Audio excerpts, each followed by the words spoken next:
La reforma educativa es sin duda uno de los pilares para el futuro de nuestro país. Llegar a ella no ha sido un camino fácil. Hubo que vencer muchos obstáculos. Pero, ¿cuáles van a ser los beneficios que traerá esta reforma a nuestros niños, a nuestros maestros, a nuestro amado México? ¿Cómo quedará el tema de asignación de plazas a maestros? ¿Cómo se plantea la evaluación docente en las leyes secundarias de la reforma educativa? ¿Qué significa en los hechos la abrogación de la ley de la infraestructura física educativa? Para responder de frente a estas preguntas se encuentra con nosotros la presidenta de la Comisión de Educación en la Cámara de Diputados, la diputada Adela Pino. Quédese conmigo esta noche. El programa va a estar muy bueno. Esto es Frente a Frente, periodismo con responsabilidad. Comenzamos. Esta noche me da muchísimo gusto recibir a la diputada Adela Piña, quien es la presidenta de la Comisión de Educación en la Cámara de Diputados.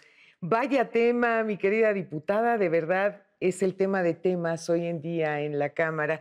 Entonces, aquí la cuestión, la gran pregunta es, ¿de verdad vamos a tener maestros de calidad?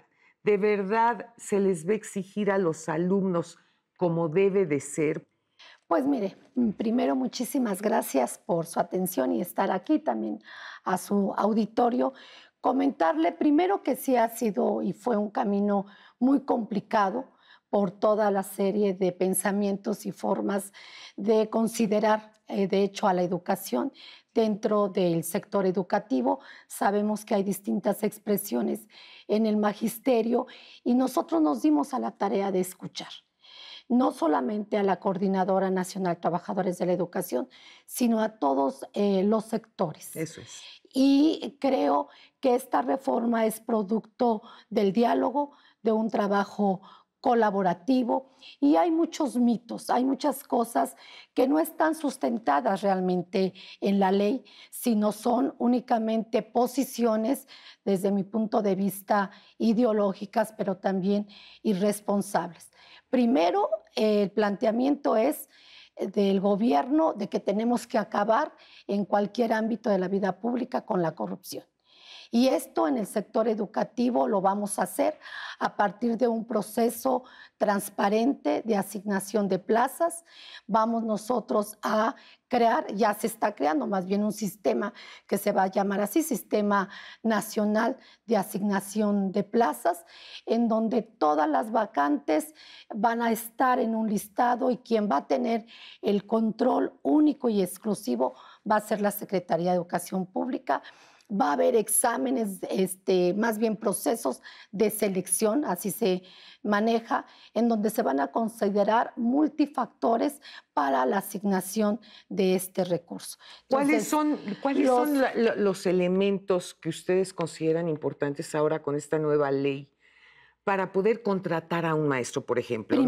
Primero, obviamente, que el maestro esté formado en una institución formadora de docentes en las escuelas normales. Segundo, su promedio. Tercero, sus trabajos extracurriculares, que además tenga un vínculo con la comunidad y en las áreas y zonas en donde son grupos o pueblos originarios con una lengua en específico también que se maneje. Eso es. Entonces, no es solamente ya a través de un examen unívoco, estandarizado, sino se toma en cuenta el contexto en donde se le va a asignar esa plaza. Muy importante. Es muy importante, creo que estamos nosotros frente a lo que ahora llama el secretario de Educación, una caja transparente en donde todo mundo de manera pública se van a dar a conocer la asignación de plazas, en donde también ustedes como medios de comunicación pueden estar presentes y el único que va a poder decir que no está de acuerdo quizás, ¿no? Que si lo colocaron en el lugar 2 o en el 93 y era en el 2, pues va a ser el sustentante. Eso es. ¿Sí? Entonces creo que por esa parte está muy, muy claro. Ahora, con respecto al asunto que usted señala de las universidades, del ingreso, de quitar exámenes, etcétera, estamos nosotros analizando esa posibilidad, porque en la ley hablamos de que la educación es un derecho universal. Sí, sin Es duda. un derecho, no un privilegio. Y en este país, lo comento, que hay más de 10.2 millones de jóvenes que hacen examen para ingresar a las universidades y de ello solamente tienen atención 4.2. Es que faltan Entonces, también falta universidades, universidades, falta infraestructura, claro. es un trabajo muy amplio, pero creo que nos decían ayer que era un planteamiento muy ambicioso. Y sí, sí lo es, porque lo que queremos es efectivamente que el derecho a la educación sea desde nivel inicial hasta nivel superior. Nos va a costar trabajo. Yo no estoy diciendo que sea un tema fácil, No, claro que sencillo. no. Es un tema en donde todos vamos a tener que hacer lo propio. Y cuesta mucho, Y cuesta mucho. Y hemos tenido además reuniones constantes con los rectores de las universidades. Claro. Y sinceramente lo digo y lo agradezco mucho, hay mucha, muy buena voluntad y hay mucha participación de su parte. Nos han presentado pues una serie de propuestas para poder ver cómo podemos dar esta cobertura. Yo le puedo comentar que, por ejemplo, en este año el Instituto Politécnico Nacional elevó su matrícula a 7,200 alumnos más de lo del año pasado a raíz de estas pláticas, de estos acuerdos y convenios de manera muy consensuada. Entonces, yo sí creo que hay mucha disposición en este país porque vemos la necesidad de fortalecer el sistema educativo nacional. Ha sido un sistema muy abandonado, muy desvinculado entre un tipo o nivel educativo con el otro, y pues a veces todos vamos delegando la responsabilidad, ¿no? Entonces, todas estas cosas fue lo que al final de la jornada terminó viciando lo que es el El entorno entorno y el educativo, sistema ¿no? educativo. Y creo que lo digo con mucha responsabilidad de esto de los mitos, porque en ninguna parte de la ley, de verdad, se habla de la participación o que alguien pudiera meter mano para la asignación de plazas. Se habla mucho por parte de la oposición que mencionamos a los representantes sindicales. Se les menciona, pero únicamente en términos de observar los resultados que van a ser públicos. Y entonces no solamente ellos los van a poder revisar, sino los van a poder revisar o los vamos a poder revisar absolutamente todos. Y quien tenga, ahora más bien, los directores desde los centros de trabajo, cuando esté una vacante, un maestro se haya ido, se haya cambiado o haya fallecido, inmediatamente van a tener un tiempo de 5 días para zonas urbanas y 10 días para zonas rurales para dar a conocer esa vacante a la autoridad correspondiente, a las autoridades estatales y a la vez ellas a la Secretaría de Educación Pública. Entonces, ¿qué pasará cuando no se haga no va a haber esta entonces, información? si no hay esa información, pues entonces no habrá techo financiero y entonces no se puede pagar esa plaza.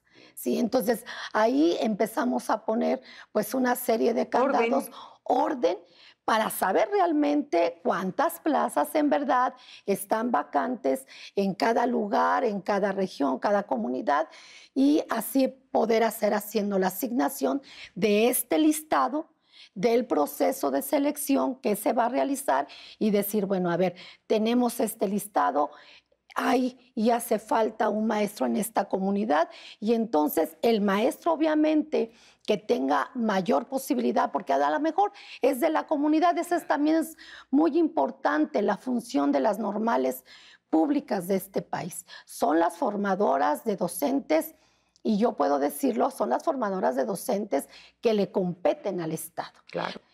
Hacen falta maestros, estamos hablando de que hay escuelas multigrado, que son casi el 48% de este país, Sí. en donde todavía hay maestros que tienen que atender 2 o 3 grados a la vez, Claro. o son 3 maestros para todos los grados y uno de ellos tiene que hacer la función de director. Y esto lo vemos en las zonas más alejadas. Es ¿Y que quién además puede a veces se les arraigarse ahí? paga mal, entonces, Exactamente. bueno, a ver, también pues no se puede exigir tanto, No, ¿no? yo creo que precisamente por eso en la ley planteamos justamente eso, Lolita, que el maestro que trabaje en estas condiciones tenga un mayor estímulo Pero económico, claro, porque garantizamos que se arraigue a las comunidades, por ¿verdad? supuesto, por Porque un supuesto. maestro que trabaja en la montaña de De Guerrero, Guerrero, claro. ¿no? No puede regresar a su comunidad a Sí, veces, no puede llegar a a Chilpancingo, llegar ¿verdad? allá, O sea, no, no, bueno, y no es fácil, entonces claro, se tiene que quedar en su desde comunidad, luego. se tiene que arraigar, muchos hacen su vida ya ahí y ya hay que estimularlo Sí, si para trabaja que en Metlatónoc, pues se tiene que quedar allá o quedar en allá. Tlapa o en cualquiera Así es. de estas zonas, ¿no? Entonces, esa es la parte en que nosotros estamos ahora sí considerando tener muy claro también en los planes y programas van a ser sí nacionales y con todas las características, porque somos una gran nación con cultura, con una lengua, etcétera, pero también hay contextos regionales y locales Por muy supuesto. peculiares y tenemos que tomarlos en cuenta. Por eso planteamos en la Ley General de Educación, y es algo de lo que no se comenta mucho. Desafortunadamente, como que todo el mundo se enfoca en el asunto de las Exacto, plazas y exacto. cuestiones de ese tipo. Pero en la Ley General de Educación estamos hablando de planes y programas contextualizados, de revalorar al maestro, de tener en esto pues la idea de que el perfil del mexicano, de la mexicana, tiene que ser por principio un perfil basado en valores, basado en honestidad. Por eso estamos planteando retomar historia, civismo, cultura de la paz, perspectiva de género que nunca se había mencionado. Es un tema transversal y realmente no estaba expresado puntualmente en la ley. Ahora sí está, dado las circunstancias que estamos viviendo las mujeres, nuestras niñas. Entonces, esos temas no se tocan. Una educación bilingüe, plurilingüe más bien, e intercultural. Y bueno, desde algún lugar de Europa recordemos a José Luis Belmar y una mujer en la historia. Hablaremos de Edith Garrud, la británica artista en artes marciales, que popularizó el Jiu-Jitsu y que entrenó a una sigilosa unidad de mujeres guardaespaldas de las sufragistas. Eran conocidas como las Jiu-Jitsujistas y su misión era proteger a la activista de derechos humanos Emmeline Pankhurst. Edith, quien se convirtió en la primera mujer británica experta en artes marciales, entrenaba a sus pupilas en una serie de locaciones secretas a través de Londres. De acuerdo con la historiadora Deborah Chatterfield, Edith Garrud fue una mujer pionera muy comprometida a su causa. Sus esfuerzos y dedicación lograron ayudar a que el movimiento sufragista femenino continuase creciendo. El objetivo de Mujeres Guardaespaldas era hacer del Jiu-Jitsu un arma adicional en la lucha feminista por el voto. Edith Garrud murió en 1971 a la edad de 99 años. Desde Europa, José Luis Belmar presentó para Frente a Frente a una mujer en la historia, Edith Garrud.